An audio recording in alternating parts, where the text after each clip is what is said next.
Oi, tudo bem? Então vamos lá para mais um encontro. Aqui quem está com vocês é o professor Antônio Martins Neto e vamos dar continuidade ao nosso conteúdo relativo a sais minerais. Nós estamos falando de quê? De substâncias inorgânicas. Já trabalhamos com água, fizemos uma ligeira revisão de cunho a nível de ensino médio, né? Fizemos uma abordagem da água em relação ao campo da atividade física.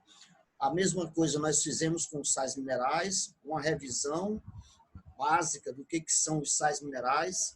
E agora nós vamos partir para o estudo dos sais minerais, levando-se em consideração a sua importância no campo da atividade física, ok?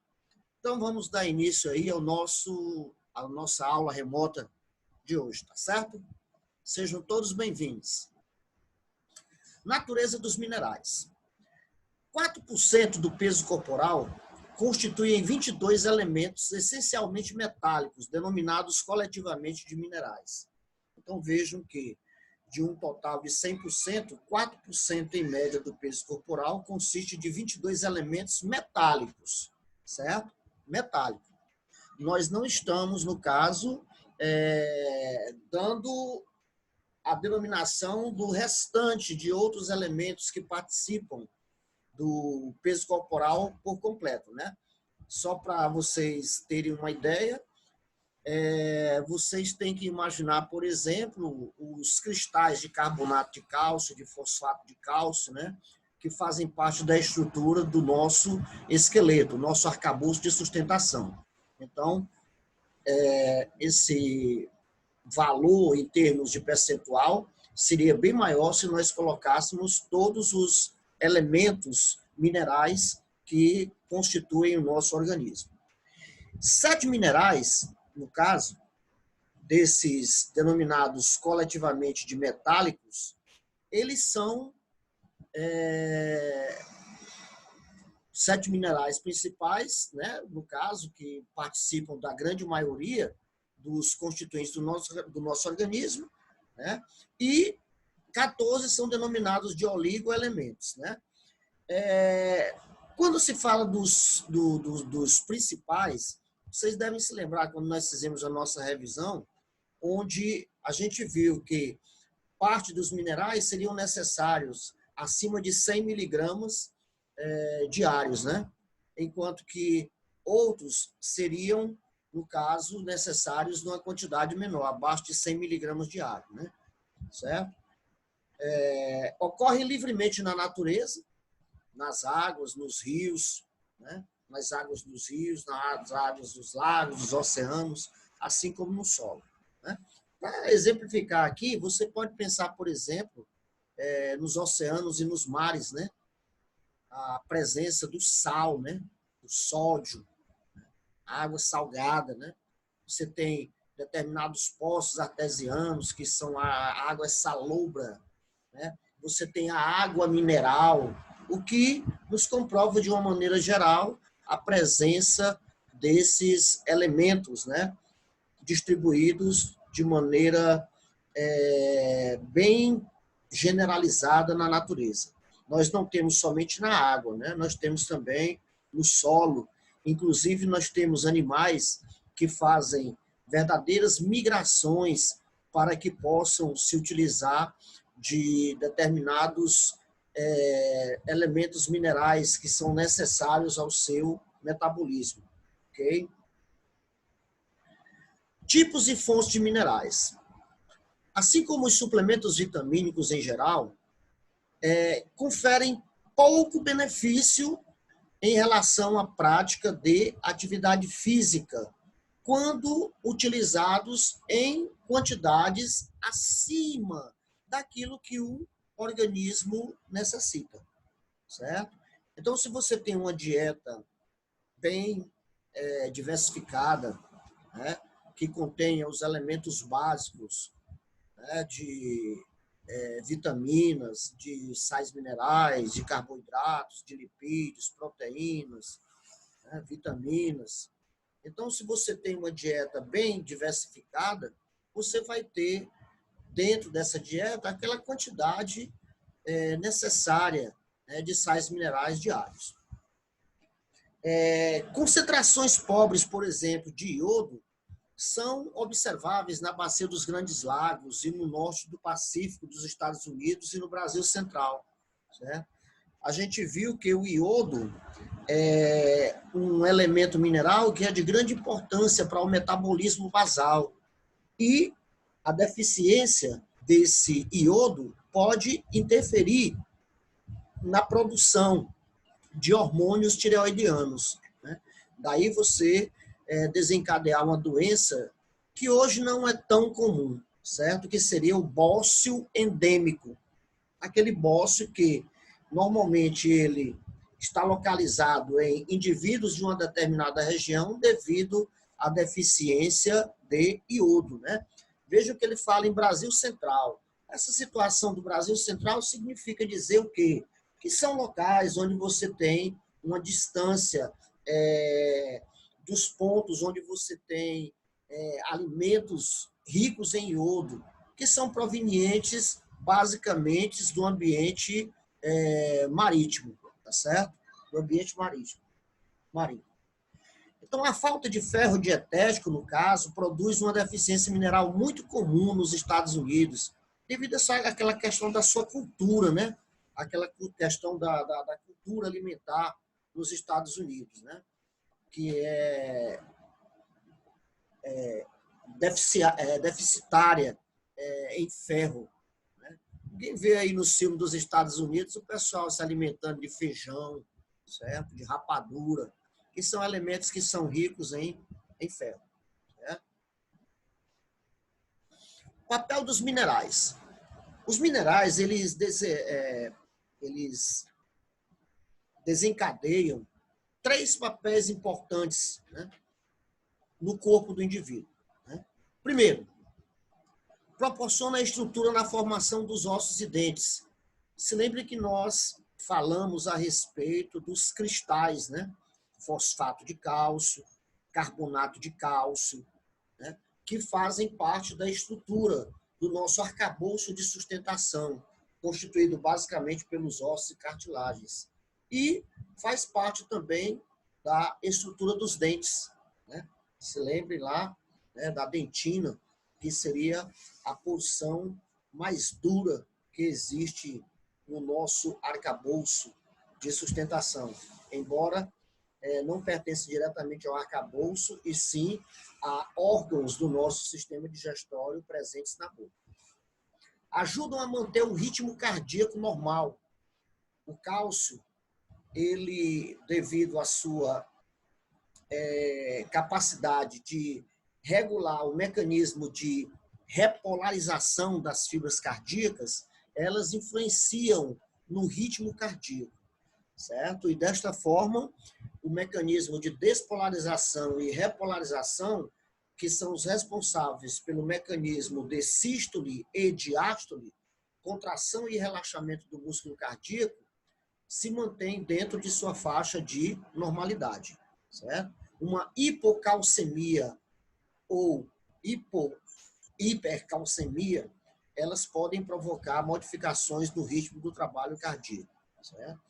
A contratilidade muscular, é claro que, além do mecanismo de manutenção da ritmicidade cardíaca, temos também a atividade contrátil. Atividade contrátil que, no caso, necessita da presença de cálcio para que haja uma interação entre as proteínas contráteis, responsáveis pelo mecanismo de deslizamento dos filamentos. Né? Essas proteínas contráteis são basicamente a actina e a miosina. É importante também no processo de condução de informações nervosas, o que eles chamam aqui de condutividade neural. Basta a gente se lembrar da nossa revisão da importância do sódio e potássio no mecanismo de despolarização e repolarização, certo? E, no caso, a diferença de concentração desses elementos, sódio e potássio, no meio intra e extracelular é que são os responsáveis por esses potenciais bioelétricos, o que torna as membranas sensíveis à aplicação de determinados estímulos que desencadeiam entrada de sódio e, consequentemente, a despolarização e geração de impulsos nervosos. Já a repolarização ou retorno à condição de repouso, ela se dá mais especificamente pela atividade da saída de potássio. E a bomba de sódio-potássio, que trabalha com gasto energético, é que regula a concentração desses íons entre o meio interno e externo da membrana. Temos também como importância, papel importante no corpo, o equilíbrio ácido básico. Para poder a gente se lembrar disso aqui, basta a gente pensar no que nós denominamos de pH, ou potencial do íon hidrogênio. Potencial do íon hidrogênio significa dizer o quê? Que a presença em maior ou menores quantidades de íons hidrogênio, H+, e íons hidroxila, OH-, vão determinar o que nós chamamos de potencial do íon hidrogênio, ou pH. Então, o pH ele pode ser ácido, quando você tem a maior predominância de íons H+, e menos de OH-. Neutro, quando você tem uma equivalência entre o H+ e o OH-, a hidroxila. É o exemplo da água. Quando nós estudamos água, a gente viu que a água, ela sendo pura, ela tem uma característica neutra. Ou o pH pode ser alcalino.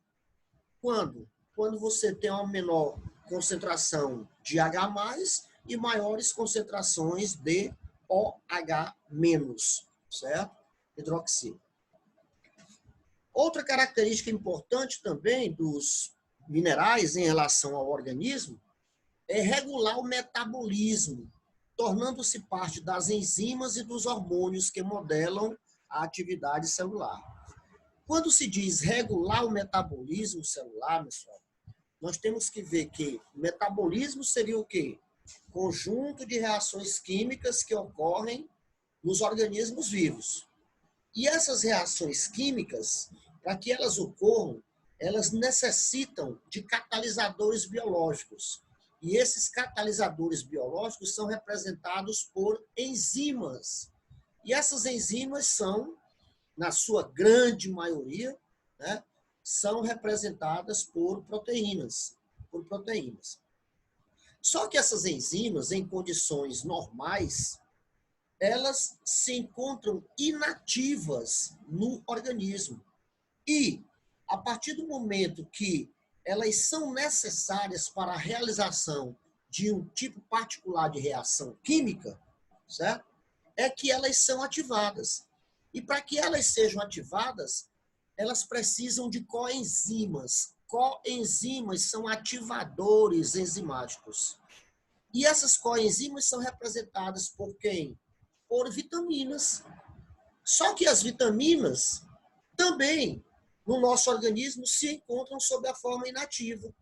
E para que elas sejam ativadas, elas precisam de quê? De cofatores. Olha o nome, cofatores. E esses cofatores são representados basicamente por quem? Por elementos minerais, certo? Por exemplo, não existiria fotossíntese na ausência do magnésio. O magnésio é o cofator para mais de 200 reações no nosso organismo, certo?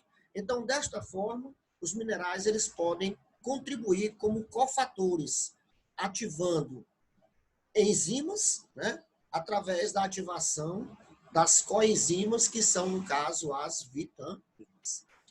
Então, só dando uma geral, aqui, nesse slide, vimos aqui 3 papéis básicos, que seria função estrutural, por fazer parte da estrutura do arcabouço do nosso esqueleto, funções relacionadas à manutenção de uma atividade adequada de determinados órgãos, né, como o coração, como o músculo cardíaco, certo? Participando das reações químicas, como cofatores, ativando coenzimas, que ativam enzimas, que, no caso, aumentam, aumentam a frequência com que as reações ocorram no nosso organismo, ok? Fatores que afetam a disponibilidade dos minerais. Quando a gente fala em fatores que afetam a disponibilidade dos minerais, a gente tem que pensar da seguinte forma: o alimento que você está ingerindo, como que ele vai contribuir para fornecer determinado tipo de mineral para que ele seja disponibilizado para a corrente sanguínea e que, a partir da corrente sanguínea, ele seja distribuído para o organismo como um todo. Tá certo? Primeiro, tipo de alimento.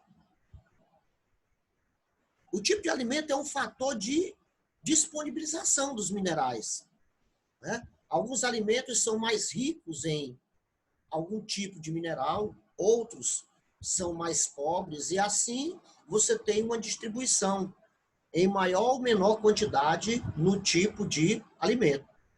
Exemplo, você pode, no caso, analisar o feijão. O feijão é rico em ferro. O feijão é rico em ferro, né? Já outros alimentos já não têm o mesmo percentual desse mineral. E assim você vai ver, né? É muito fácil você analisar isso aí em tabelas de disponibilidade dos minerais nos diversos tipos de alimentos. Então, normalmente, quando você tem uma deficiência num determinado tipo de alimento na sua dieta, você poderá ter um distúrbio relacionado à questão do mineral em si, né? Um outro exemplo típico, nós sabemos, o leite. O leite é rico em quê? Em cálcio. As folhas verde escuro são ricas em cálcio, certo? Interação mineral-mineral. Quando se diz interação mineral-mineral, você tem que imaginar que determinados minerais, eles apresentam um tamanho molecular, um peso molecular diferenciado de um outro mineral, né? Com relação a essa característica, nós temos o quê? Que determinados minerais, devido ao seu tamanho molecular, eles vão brigar pela passagem em relação à corrente sanguínea.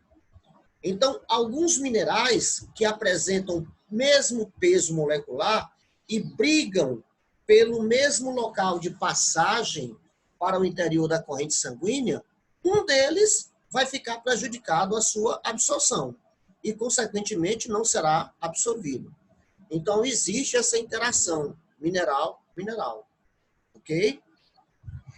Interação vitamina-mineral. O que quer dizer isso? Quando se fala em interação vitamina-mineral, a gente coloca um exemplo aqui, digamos, um exemplo bem típico. Desculpem. A feijoada. A feijoada, ela normalmente é acompanhada de um cítrico. Uma laranjazinha, um cítrico qualquer, um limãozinho, né? Por que isso?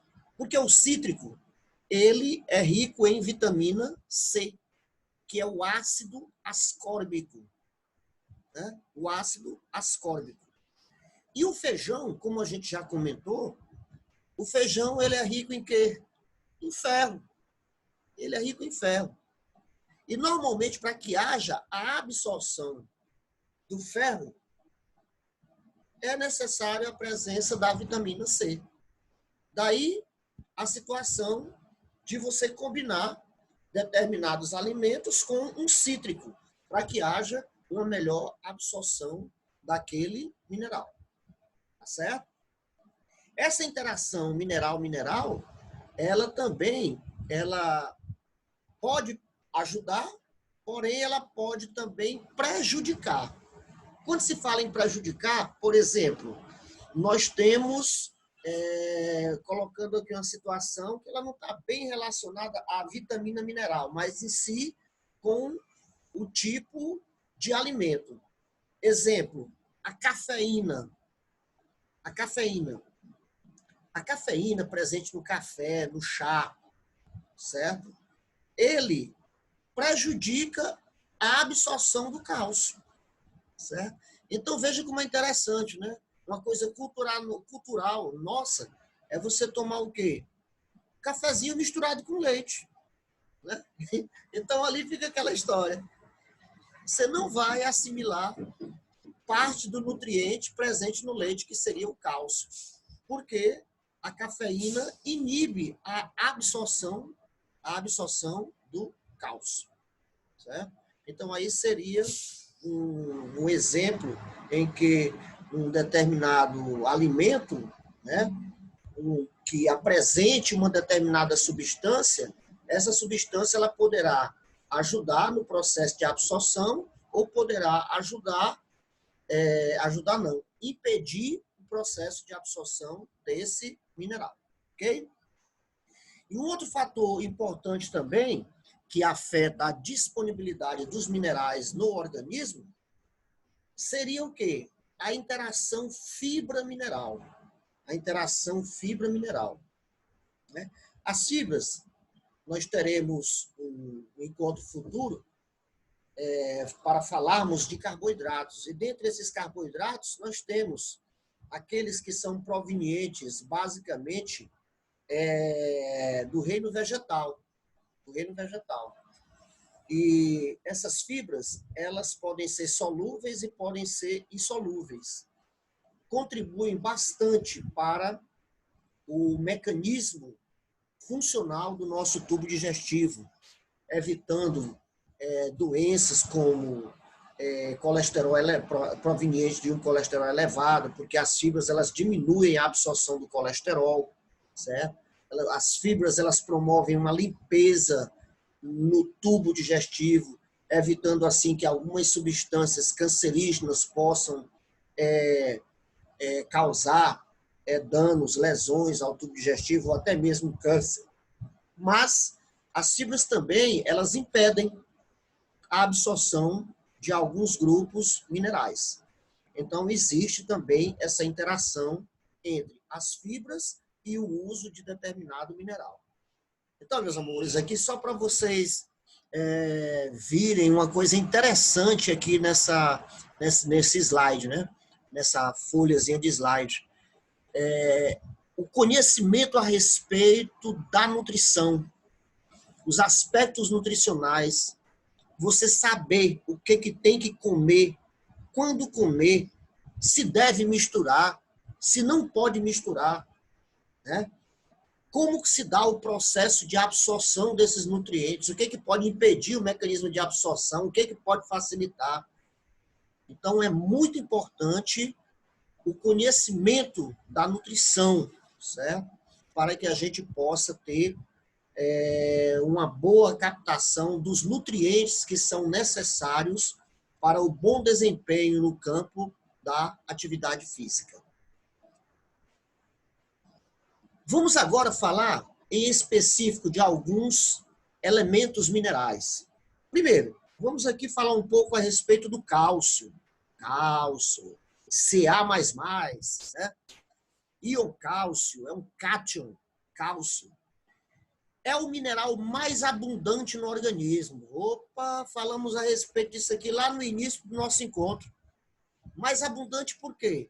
Porque o carbonato de cálcio, o fosfato de cálcio, né, eles fazem parte da estrutura do nosso esqueleto, do nosso arcabouço de sustentação. Olha aqui, ó. O cálcio combina-se com o fósforo para formar quem? O fosfato de cálcio. Né? o cálcio se combina com o fósforo para formar o quê? Os cristais que formam as lamelas ósseas, né? E assim constituindo o nosso arcabouço de sustentação. E também faz parte da estrutura de quem? Dos dentes. Se lembrem da dentina, que seria a parte mais dura que existe no nosso organismo. Os dois minerais juntos representam cerca de 75% do conteúdo mineral total do organismo, né? Os dois juntos, quem? O cálcio e o fósforo, justamente por constituírem o nosso arcabouço de sustentação. Então, como funções do cálcio, nós temos aí, ó, olha a primeira aí, estimulação do músculo.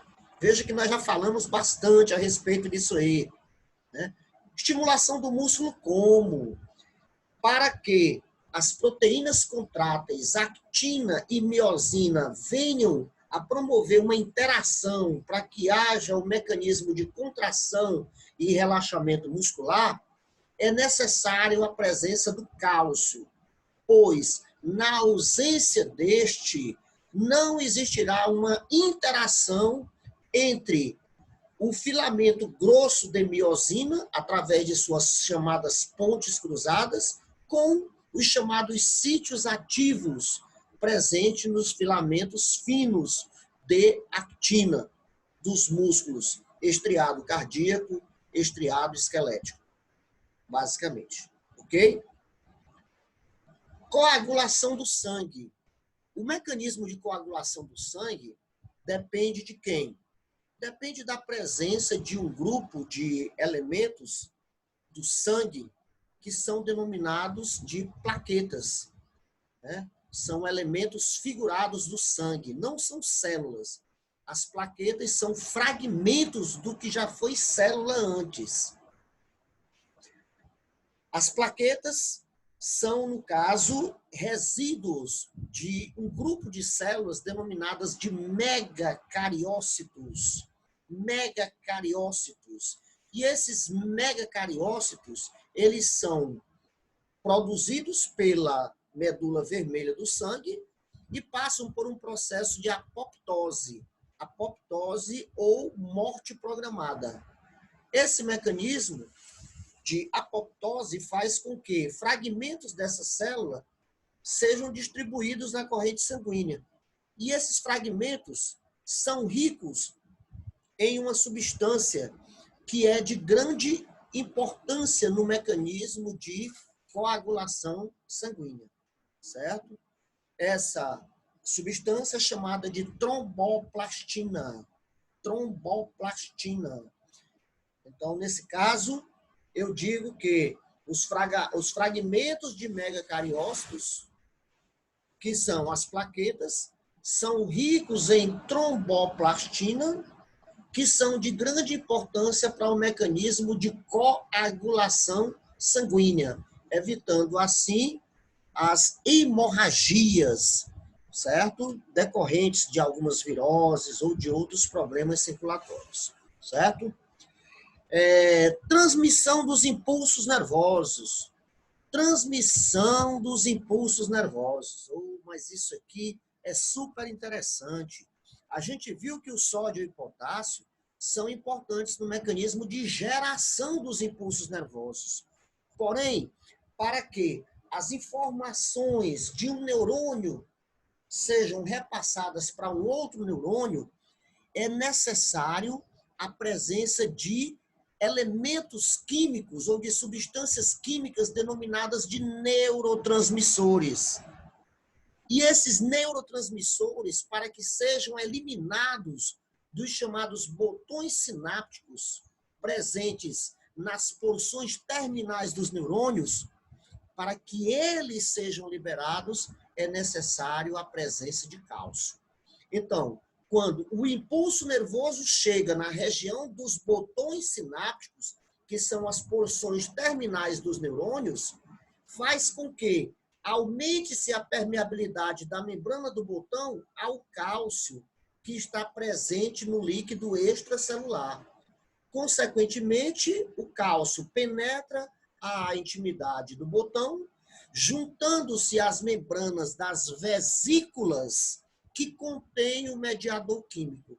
A partir de então, essa membrana vai se combinar com a membrana do botão e poros serão abertos para que o mediador químico seja lançado na chamada fenda sináptica, fazendo assim com que haja o mecanismo de retransmissão das informações nervosas. Ok? Então, veja aí uma outra importância do cálcio. Transporte dos líquidos através das membranas celulares. Transporte dos líquidos através das membranas celulares. Esse processo é um processo que o cálcio facilita como um elemento que aumenta o poder osmótico através das membranas. Um compartimento que apresente maiores quantidades de elementos sólidos, eles vão contribuir para o mecanismo osmótico. E, à medida que a permeabilidade desta membrana esteja aumentada, você tem o quê? Uma maior capacidade de assimilar líquidos. Daí, o cálcio, ele pode contribuir com reações químicas que facilitem a osmose, que seria o processo de transporte de água através das membranas. Prevenção do cólon, do câncer do cólon. O cálcio, através da sua participação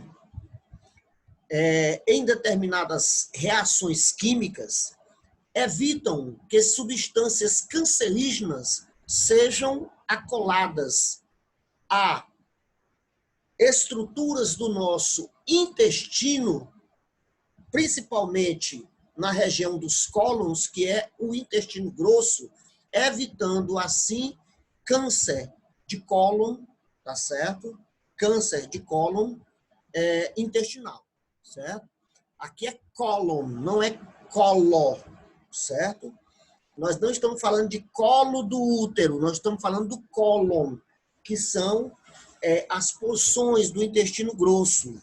O cólon ascendente, o cólon transverso, o cólon descendente, o cólon sigmoide. São os cólons. Alívio da síndrome pré-menstrual. Ora, alívio da síndrome pré-menstrual. Essa síndrome pré-menstrual, como o próprio nome está dizendo, síndrome, não é só uma situação que facilita, certo, para que aquelas dores por ocasião do período pré-menstrual ocorram, certo? O que a gente tem que saber é que essa dor, essa cólica, que é uma dor visceral, ela é decorrente basicamente de quem? Ela é decorrente da contração muscular. E o útero, ele é constituído por músculo. Músculo de que tipo? Músculo liso. E o cálcio, ele tem uma ação no mecanismo de regulação dessa musculatura lisa, evitando assim que eu tenha uma contração espasmódica, ou seja, o útero contrai e não relaxa. Então, quando eu tenho uma situação desse tipo, em que o útero contrai e não relaxa, eu tenho um mecanismo que vulgarmente a gente chama de cãibra e que causa essa dor visceral que nós denominamos de cólica. Então, os níveis adequados de cálcio podem contribuir para aliviar essas dores, né, características e que faz parte da síndrome pré-menstrual. Um outro ponto muito interessante relacionado à questão aqui do cálcio também, que é importantíssimo que a gente discuta isso aqui, é o que nós chamamos de osteoporose. A gente viu que o osso, ele é constituído por lamelas constituídas por carbonato de cálcio e fosfato de cálcio. Ok? E que a manutenção da estrutura do osso, ela depende da atividade de determinados hormônios. No caso aqui, quando a gente fala em osteoporose, nós estamos falando de quem? Daquele osso poroso, aquele osso desmineralizado, certo? Então, vamos ver qual seria a relação entre o cálcio, o estrógeno ou estrogênio, que é o hormônio responsável, um dos hormônios responsáveis pelos caracteres sexuais femininos, e o exercício para que ocorra a situação da osteoporose. Então, vamos analisar aqui direitinho. A disponibilidade de cálcio afeta de maneira significativa a dinâmica de remodelagem do osso e produz um estreitamento cortical externo. Então, vamos analisar o que essa oração aí quer dizer. A disponibilidade de cálcio afeta de maneira significativa a dinâmica de remodelagem do osso. Remodelagem do osso? Sim. O osso, a todo momento, ele está sendo fabricado e destruído. Você tem o mecanismo de mineralização e o mecanismo de desmineralização. O mecanismo de mineralização está na dependência de um grupo de células que nós denominamos de osteoclastos, certo? Desculpem, osteoblastos, osteoblastos. Então, falou em construção de osso, eu preciso de cálcio. Então, os osteoblastos são células que fabricam substância mineralizada.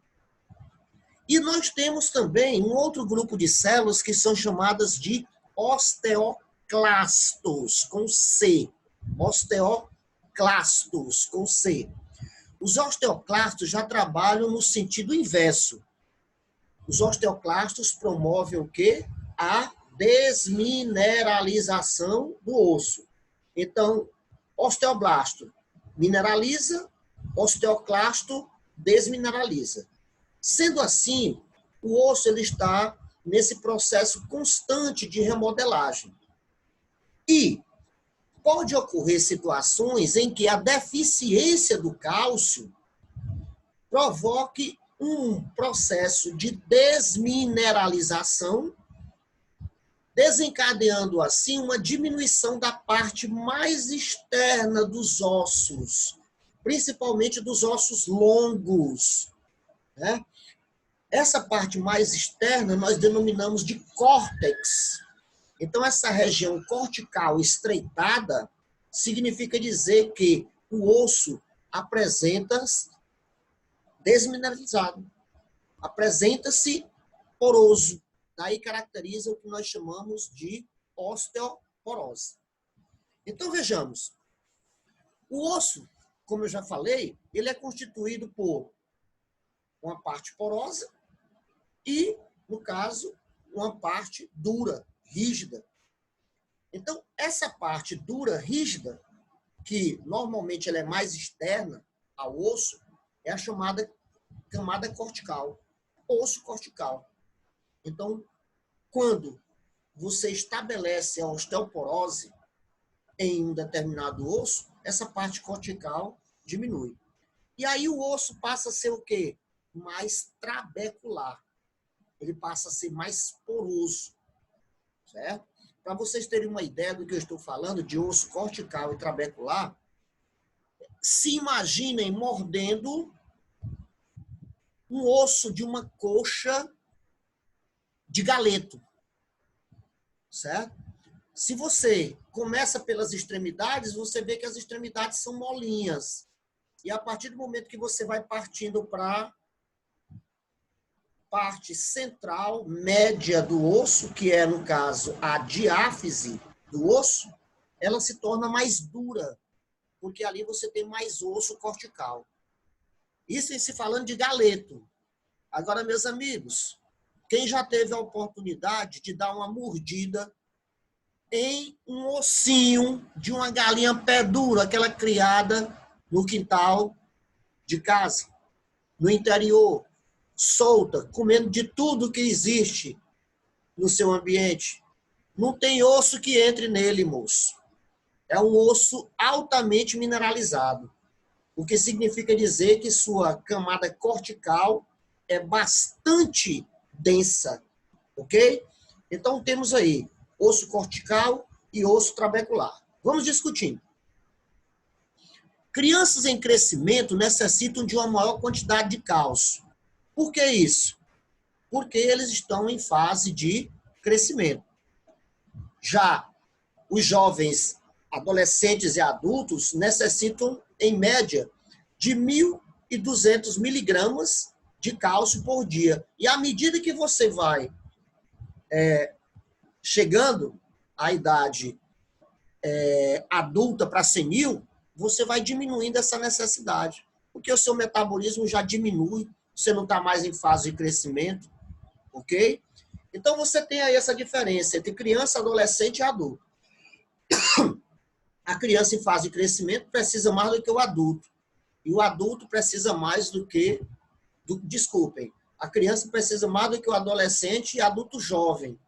Enquanto que o adulto jovem, o adulto passando para a parte senil, precisa de menos cálcio para a sua constituição, devido à questão do seu metabolismo. Portanto, já conhecemos a questão do osso e tudo. Vamos ver, voltando aqui agora, eu já sei que o cálcio tem uma relação direta com a estrutura do osso. Eu já sei o que é osteoporose.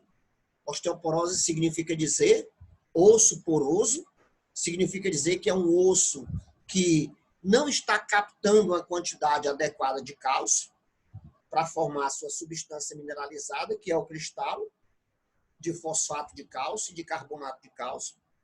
Tá certo? Agora vamos conhecer um pouco de quem? Do estrógeno ou estrogênio. Olha lá. Olha lá. Meninas, prestem bem atenção, principalmente as meninas.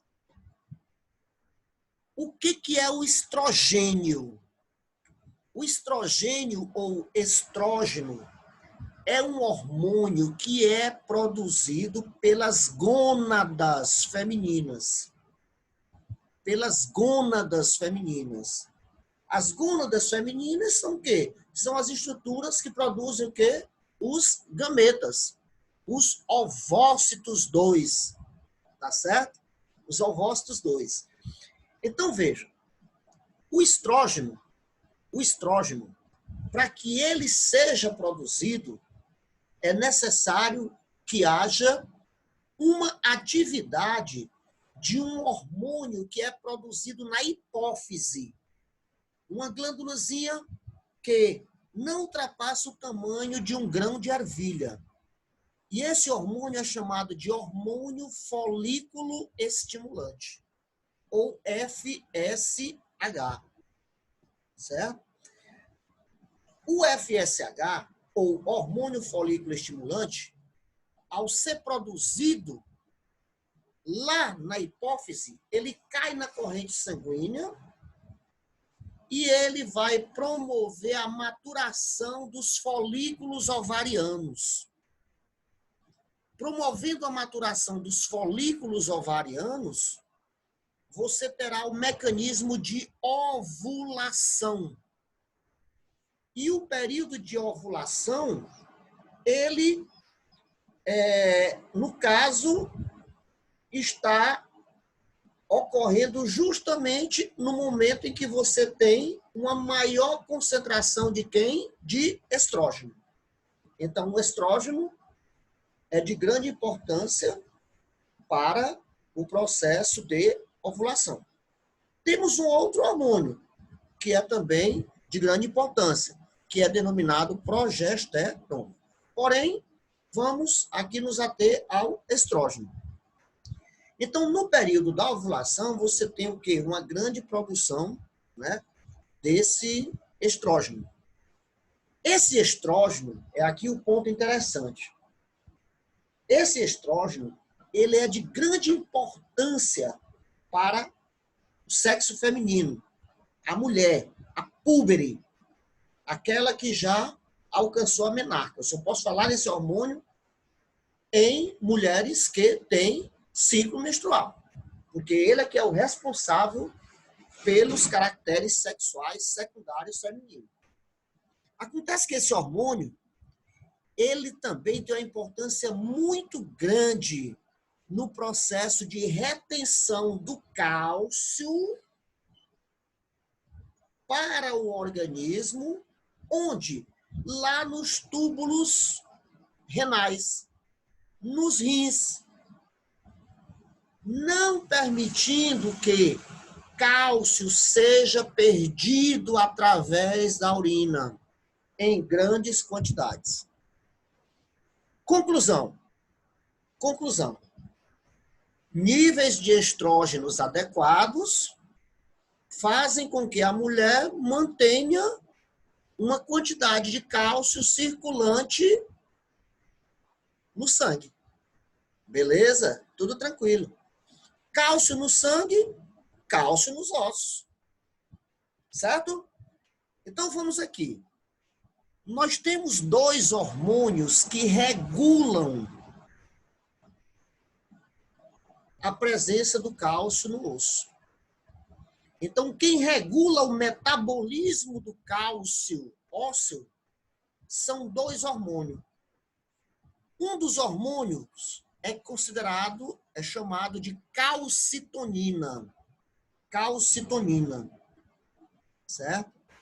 E o outro hormônio é chamado de paratormônio. Então, não esqueçam, calcitonina e paratormônio. A calcitonina, ele contribui para que eu fixe o cálcio no osso. A calcitonina é, portanto, um hormônio que facilita a absorção de cálcio pelo osso. Já um outro hormônio faz o contrário. É o paratormônio. O paratormônio, ele já faz o inverso. Ele remove o cálcio do osso. Portanto, contribui para a diminuição da densidade óssea. Diminui a densidade óssea. Então, vamos fazer o seguinte.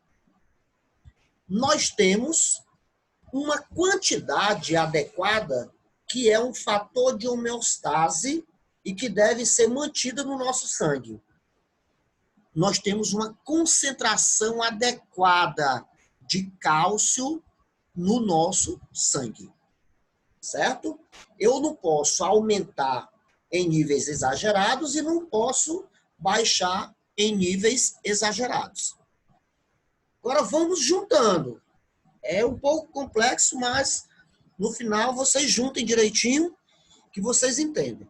Ora, se eu tenho uma taxa de cálcio que deve ser mantida e eu sei que o estrógeno protege as mulheres quanto à perda de cálcio, significa dizer que se eu diminuir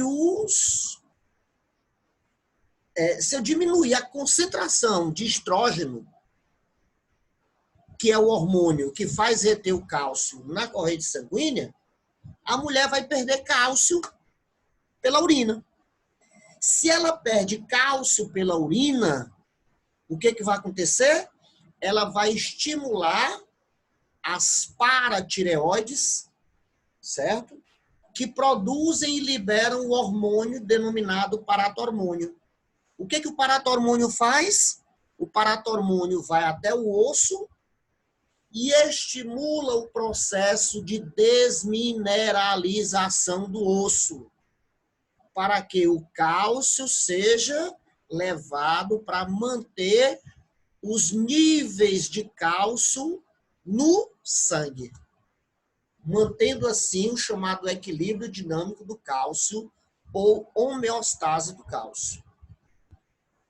Resumindo, Diminuir os níveis de estrógeno significa dizer diminuir os níveis de cálcio no sangue, o que causa o quê? A osteoporose. Fisiologicamente, isso é observado em mulheres que não menstruam mais. Se elas não menstruam, elas não vão produzir o estrógeno. Não vão produzir o estrógeno e, consequentemente, ela vai ter uma perda exagerada de cálcio através da urina. Consequentemente, eu vou estimular a produção de paratormônio, que promove uma descalcificação do osso.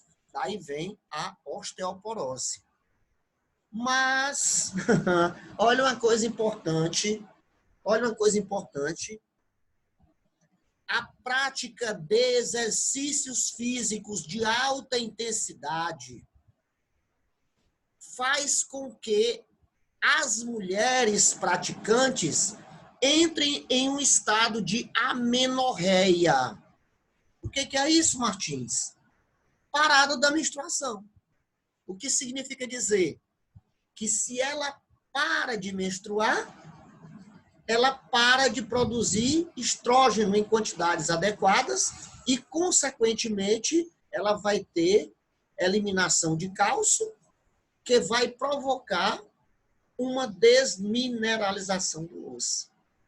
Então, quem pratica, no caso, mulheres que praticam atividades de alta intensidade, tem que ter cuidado em relação aos seus níveis de estrógeno e em relação às suas concentrações de cálcio, pois ela poderá adquirir uma osteoporose. E, daí, dependendo do tipo de atividade que ela realiza, ela poderá ter acidentes relacionados a fraturas, certo? Então, exercício de alta intensidade pode contribuir para a diminuição dos níveis de estrógeno, devido à questão da amenorreia. Mas, Martins, por que o exercício diminui o estrógeno? É porque o exercício faz o quê? Aumentar a quantidade de um hormônio que é produzido pela hipófise, que é chamado de prolactina. Prolactina é um hormônio que age sobre as glândulas mamárias com o objetivo de promover o quê? A produção de leite. Então, não é,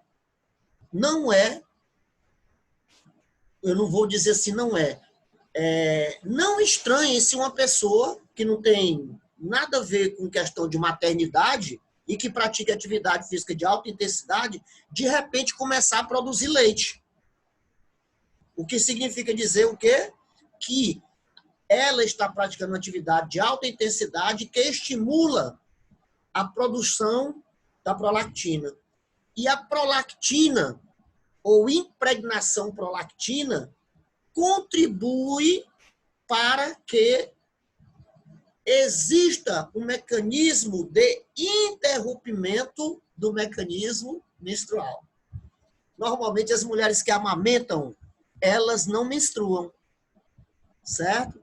Depois de algum tempo que ela vai perdendo aquela frequência de amamentação, é que a prolactina vai diminuindo a sua produção e ela passa a menstruar novamente. Então, vejam o quanto é interessante esse conteúdo aqui, a relação do cálcio com estrogênio e com exercício.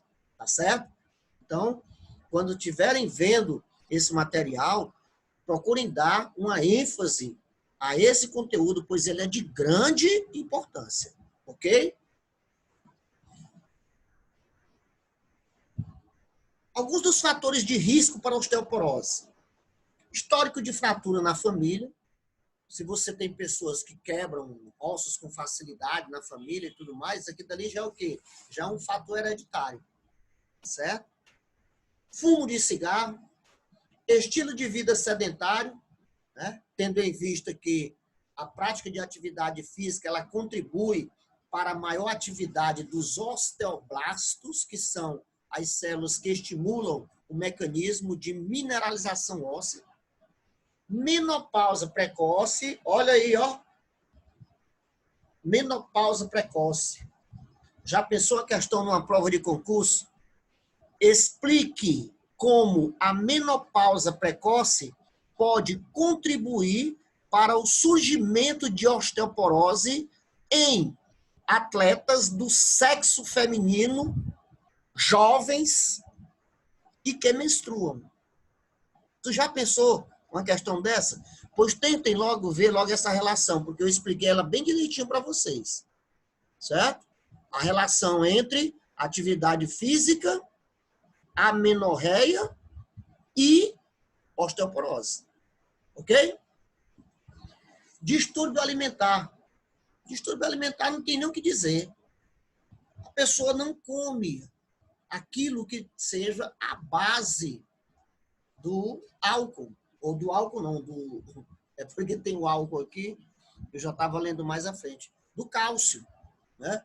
Não come folhas verdes, não toma leite, não se utiliza de alimentos derivados do leite. Portanto, com toda certeza, né, essa pessoa com distúrbio alimentar, que tem deficiência de cálcio, poderá desencadear osteoporose. O abuso de álcool é um outro fator que também está correlacionado à osteoporose, pois ele tem uma relação direta com a manutenção dos níveis dos hormônios que contribuem para o mecanismo de ossificação e desmineralização do osso. Ingestão excessiva de sódio, se lembre daquela relação mineral, sódio, cálcio. Né? Se você tem uma ingestão excessiva de sódio, você diminui o mecanismo de captação do cálcio. O cálcio tem maior facilidade de passar para a corrente sanguínea do que o cálcio. Então, a ingestão excessiva de sódio pode contribuir para a deficiência de cálcio. E a deficiência da vitamina D. Né? Vitamina D tem como apelido calciferol. Né? Aí o nome já está dizendo. A vitamina D facilita a absorção de cálcio no tubo digestivo, certo? A vitamina D facilita a absorção de cálcio no tubo digestivo. Então, vimos aí os fatores de risco para osteoporose.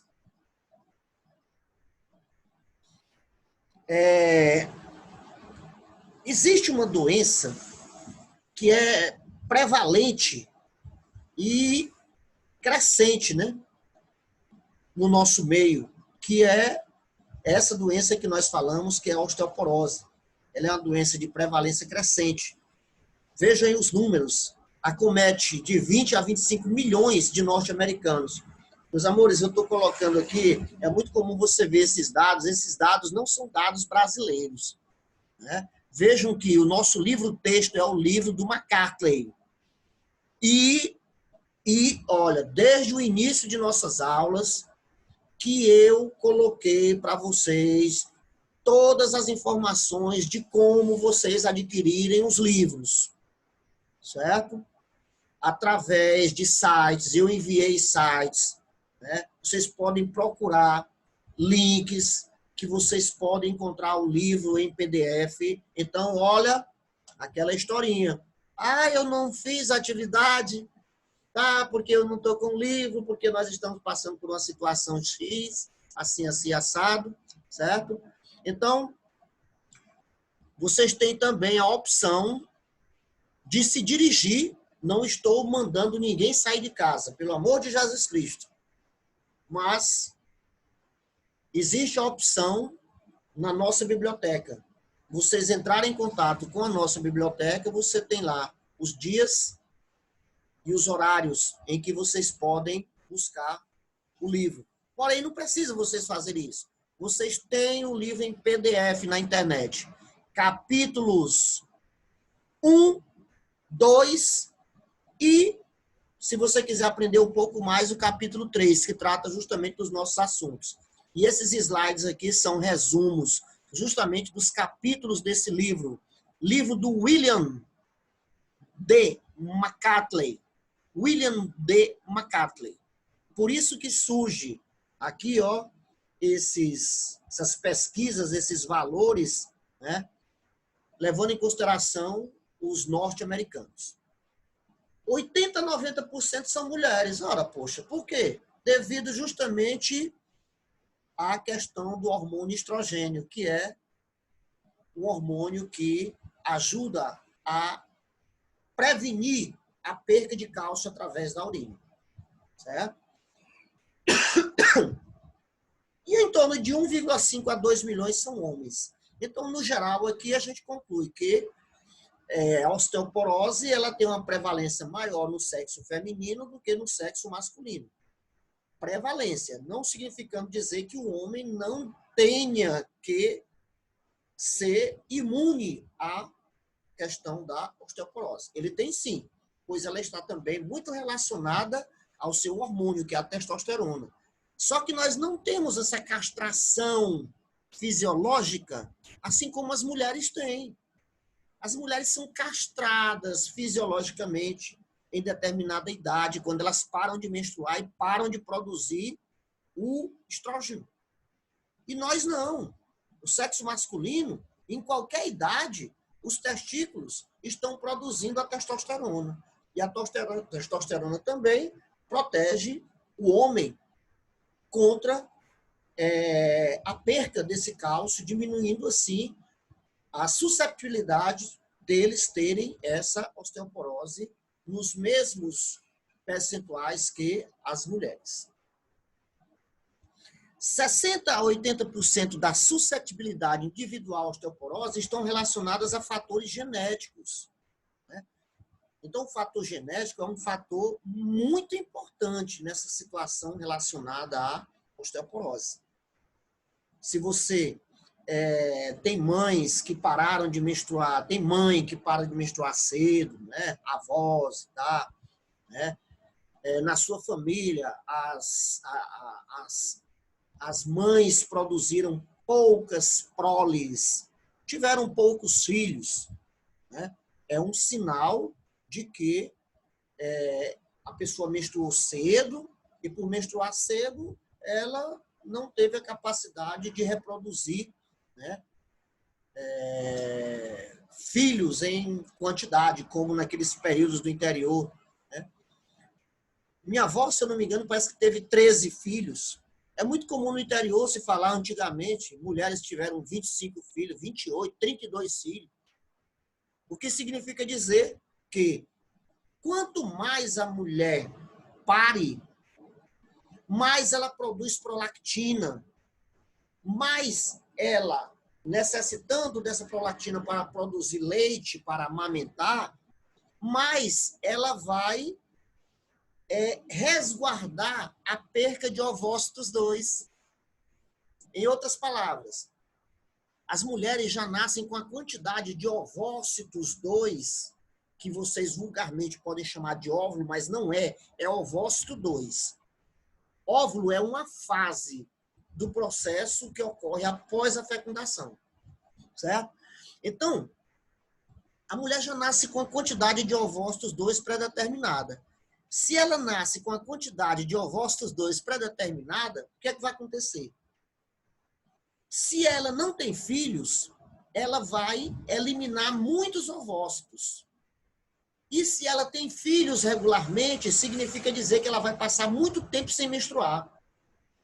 Por quê? Ela vai ter filho, vai amamentar, produz a prolactina, que faz produzir o leite, que inibe a produção de FSH, que inibe o mecanismo de produção de estrógeno, que seria a menstruação, o mecanismo de ovulação. Com isso, a mulher chega lá aos 70 anos ainda com ovócitos, menstruando. Hoje em dia, mulher com 30 anos não menstrua mais. Não menstrua mais. Certo? É uma questão evolutiva, é uma questão genética e também é uma questão cultural. Né? Quanto mais filhos a mulher tem, mais ovócito ela se resguarda, né, desses ovócitos, o que passa mais tempo a menstruar. Certo? 20% a 40% são relacionados à questão do estilo de vida. Questão do estilo de vida. Pouca assimilação de cálcio, atividade física ausente ou mínima possível são fatores que predeterminam um osso desmineralizado. E o que é interessante é que nas meninas, essa osteoporose ela tem tudo a ver com uma situação relacionada à idade jovem. Mulheres que, na idade jovem, dos seus 20 anos, têm uma dieta pobre em cálcio e não praticam atividade física, elas são propensas a terem futuramente uma osteoporose mais cedo, precoce, certo? A nutrição apropriada de cálcio e vitamina D, vejam a vitamina D relacionada ao cálcio, aquela relação mineral-vitamina, vitamina D, cálcio, né? Absorção de cálcio, e atividade física regular permite às mulheres aumentar sua massa óssea durante a terceira década de vida. Certo? Então, nesse caso, nutrição e atividade física para manter a massa óssea, aumentar essa massa óssea, né, na terceira década de vida, aos 30 anos. Para algumas mulheres, a osteoporose começa já no início da vida. Quando se diz que a osteoporose começa já no início da vida, vocês se lembrem daquela história que eu falei para vocês. A mulher já nasce com a quantidade de ovócitos 2 pré-determinada. E a maturação dos ovócitos é que vão desencadear a produção do estrógeno, que é o hormônio que protege a mulher contra a osteoporose. O desequilíbrio do cálcio se agrava na idade adulta, né? O desequilíbrio do cálcio se agrava na idade adulta, justamente por conta do desequilíbrio hormonal, principalmente no caso das mulheres, certo? E uma nutrição que não se adequa às necessidades diárias para poder manter o metabolismo do osso, ok? Para vocês terem uma ideia, nós precisamos, em média, de 400 miligramas de cálcio por dia. E para você assimilar isso aí, você teria que ingerir, no mínimo, 800 ml de leite por dia. Certo? E tem gente que não toma leite, não usa derivados, não come folhas verdes, certo? E daí você já vai agravar essa situação. E se isso for na mulher, estiver relacionada com a mulher que pratica atividade física, que está em amenorreia, ou aquela que já entrou no processo de castração fisiológica, aí a coisa, né, fica mais complicada. Prevenção através do cálcio. Ingerir cálcio por toda a vida. Ter o cuidado sempre de ingerir o cálcio. A vitamina D, por facilitar a captação do cálcio, ela deve fazer o quê? Parte do nosso cotidiano. Como assim? A vitamina D, pessoal, é a única vitamina que é fabricada pelo nosso próprio corpo. Tá certo? Ela é fabricada pelo nosso próprio corpo a partir do momento em que você haja a ativação de seus precursores através dos raios ultravioleta. Então, para isso, é necessário que você tome um solzinho, né? Raios luminosos, para desencadear o processo de formação da vitamina D. A ingestão de cafeína é uma condição negativa. Se lembrem lá da história da cafeína, café com leite. Olha lá, se lembra? Tomar café com leite. O café, por apresentar cafeína, inibe a absorção do cálcio. Assim como faz também o quê? O sal, o café. Né? O café por conta da cafeína. Né? O consumo excessivo de carne. Né? O álcool, como a gente falou. Então, são alguns fatores que contribuem para a deficiência de cálcio no nosso organismo. Consumo excessivo de carne, principalmente a carne vermelha, sal, café e álcool. Inibe a absorção de quem? De cálcio. por ocasião do surgimento da osteoporose, principalmente em mulheres que não menstruavam mais, isso há algum tempo atrás, fez com que se observasse a necessidade de promover o mecanismo de calcificação dos ossos dessas mulheres. Ou seja, procuraram terapias para que se promovesse a mineralização do osso. E aí, os estudos foram e mostraram que as mulheres estavam tendo problemas de osteoporose justamente devido à questão da parada da menstruação, a menorreia, o que contribuiria para quem? Para a perca de cálcio através da urina por conta da deficiência do estrógeno. E aí o que foi que fizeram? Rapaz, o problema é o estrógeno. Então, a gente vai fazer o quê? A gente vai fazer uma terapia estrogênica. A gente vai fazer um tratamento à base de estrógeno. E aí o que foi que aconteceu? Diminuiu a osteoporose. Porém, os cânceres, principalmente de mama e de útero, passaram a aumentar. E foram fazer os estudos e viram que era devido a essa reposição do estrógeno. Hoje, não se usa mais essa reposição. Hoje, nós, profissionais de educação física, temos uma importância muito grande no combate à osteoporose. Como? Orientando os nossos adultos que, no caso do sexo feminino, já não menstruam, ou no caso dos senis, que pela própria idade já perderam a capacidade metabólica, e orientamos a eles a prática de atividades físicas bem planejadas, com o objetivo de quê? De promover a manutenção da atividade metabólica do seu osso e assim contribuindo para uma diminuição no processo de descalcificação, tornando esses ossos mais fortes. E essa atividade, é claro, pessoal, não pode ser uma atividade de impacto, né? Não pode ser uma atividade de alta intensidade.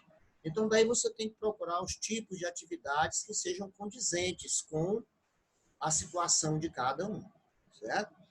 Então, o meio mais adequado para que a gente possa orientar os nossos portadores de osteoporose, ou mesmo que ainda não sejam portadores, é a prática de atividade física, certo? No caso de pessoas já com quadro de osteoporose estabelecidos, né, a gente pede que se faça atividade física em ambiente aquático, para poder diminuir o impacto, ok? A prática de atividades físicas, como eu falei anteriormente, ela contribui para a manutenção dos níveis minerais no osso, né? Então, o exercício regular ele torna mais lento o envelhecimento do osso, é o que contribui para o seu processo de desmineralização e surgimento da osteoporose. Então, vejam que aqui no próprio livro ele coloca uma caminhada de apenas 1 milha por dia é benéfico para que você mantenha, né, os seus níveis de mineralização óssea, ok? Efeito específico para cada local.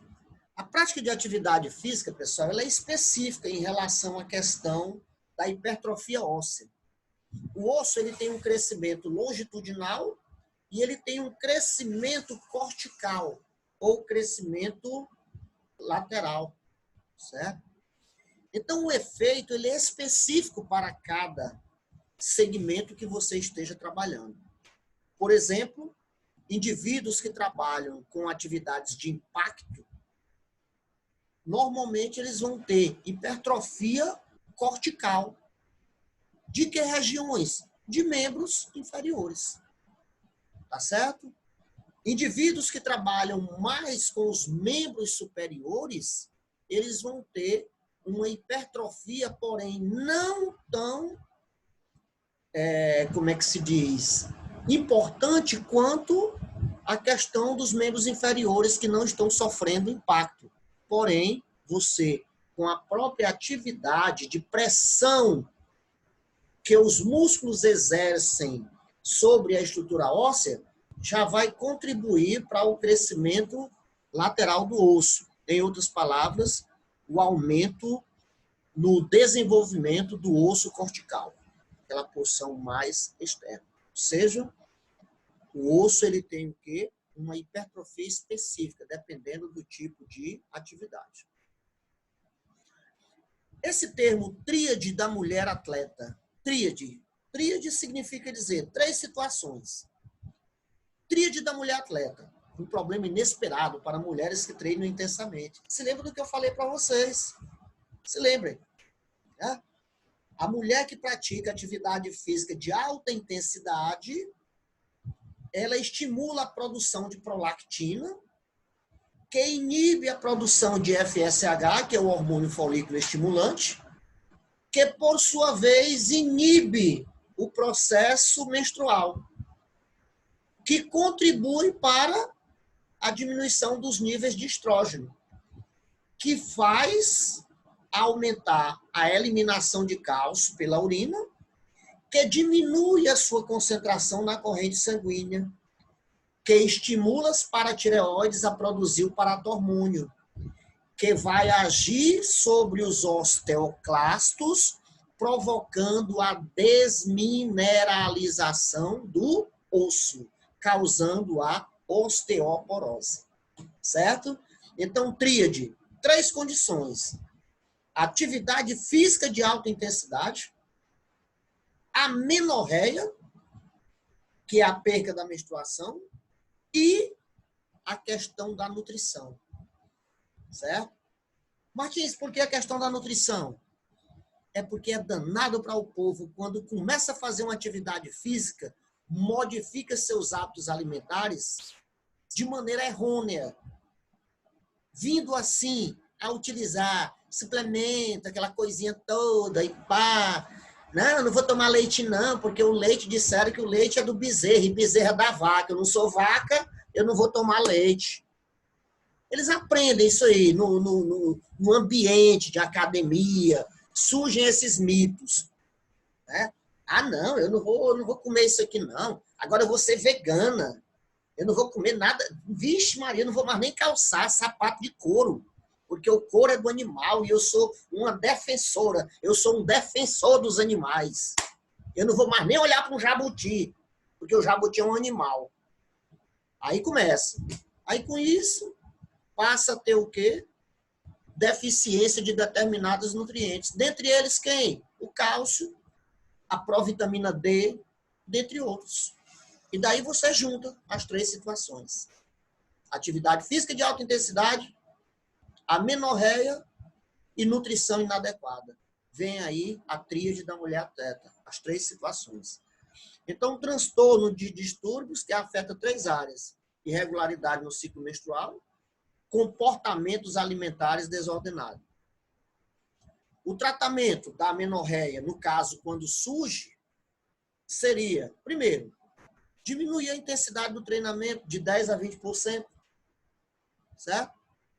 Aumentar gradualmente a ingestão energética total.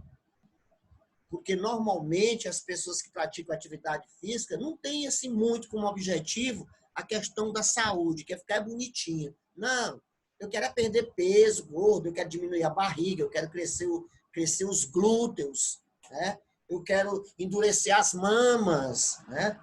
Eu quero melhorar em tudo, eu quero ficar um anjo, uma coisa magnífica, uma Gisele Bündchen da vida, né? E aí, às vezes, a gente é obrigado a dizer para as pessoas, minha filha, aí só se nascer de novo e procurar uma genética que preste.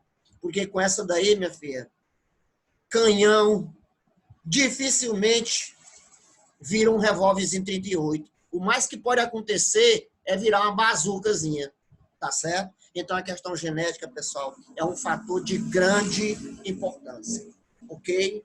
Então, procurar atividade física com o objetivo de manutenção e preservação da saúde, certo? Fazer dietas que não tem significado de saúde nenhum. Tirar carboidrato, dieta da lua, né? Dieta em que o indivíduo bebe um copo d'água com uma bolacha, água e sal por dia. Dieta em que o indivíduo tem que... Dieta intermitente, que o indivíduo tem que passar 18 horas sem comer nada. Um absurdo, certo? Então, ter um cuidado muito grande com a questão da ingesta calórica total. E, é claro, aquela história de perder peso gordo, perde tanta gordura que se esquece de funções que são essenciais dessas gorduras. As gorduras são fontes de vitaminas A, D, E e vitamina K. Vitaminas A, D, E e K. Viram que eu falei da vitamina D? A vitamina D, ou calciferol, ela é responsável pelo quê, pessoal? Pela captação de cálcio, pela absorção do cálcio.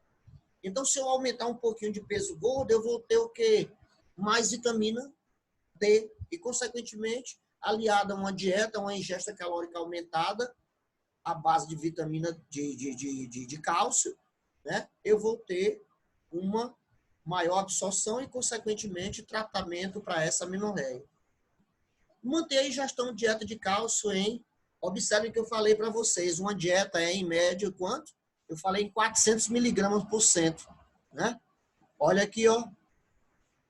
1.500 miligramas. Vejam. Mais do que 3 vezes a necessidade diária. Isso tudo para quê, pessoal? Para fazer o tratamento da amenorreia, que foi provocado pela prática de atividade física de alta intensidade, ok? Vamos dar uma paradinha aqui no fósforo, no magnésio e no ferro, certo? Que são outros elementos de grande importância para o nosso organismo, certo? Vamos fechar aqui nossa aula virtual e mais tarde nós voltaremos com a continuidade dessa nossa aula. Espero por vocês aqui, tá bom? Beleza, pessoal?